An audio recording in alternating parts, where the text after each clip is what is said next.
I'd never really taken much interest in the 1956 science fiction classic Forbidden Planet. I think the main reason is that the story plays more like a monster movie, the majority of which have no other plot than to just get scared, kill off the monster, end of story. In this case, the monster is not even an alien or the result of some experiment gone wrong. It's just the manifestation of someone's mind. What really puts it into the science fiction category is the fact that it takes place in the future, on another planet, and the technology that causes the ruckus was left behind by an alien race, which we hear nothing else about, except that they invented a bunch of cool gadgets. Change the mode of that last point, and we could set the same story in any other place and time. But given the status of the film in the genre's history, I had to try to explore what it is that puts it there in the first place. So here goes. You can't deny that much of the appeal of the film, and also its subsequent influence, is attributable to the look and feel of it. The spaceships, suits, and planet terrain all have that great 1950s retro look without feeling campy. The special effects were very well done for that time, particularly the animated layovers of the monster and the design and operation of the robot named Robbie.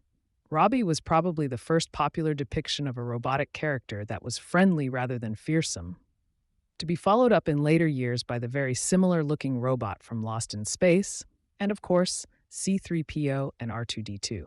Given the amount of money spent on production, it is no accident that they did a good job in that department. The robot costume continued to appear as various characters and cameos in many films following, up into the late 1980s. I also tend to wonder if the film's references to Freudian concepts of the subconscious may have been more generally known and accepted in American culture at that time. That's the extent of my prior knowledge, so I continue now with some gleanings from the Wikipedia entry. I've always known that the script was well put together from a purely literary standpoint, and it appears that's a generally held opinion. Some people see parallels with Shakespeare's The Tempest. This is made even more significant when you consider that most sci-fi films of the 1950s had pretty horrible scripts. Another thing that is mentioned is that it was the first film to take place entirely in deep space. I thought Buck Rogers spent most of his time out there, but maybe that doesn't count because it was a serial rather than a full-length film. And going back to the special effects, it won the Academy Award for that year in the category. A sci-fi film winning for special effects? What else is new? It seems to me that what gives the film its status is that because it was such a well-done movie in both script and production, it lent credibility to many of the storytelling devices that would later be copied and used again and again. Force fields, transporters, laser weapons, it's all there. That kind of influence deserves some credit simply because of the osmosis effect. You can get a feel for the sets from the trailer. It has a Star Wars-like introductory text moving off into the distance.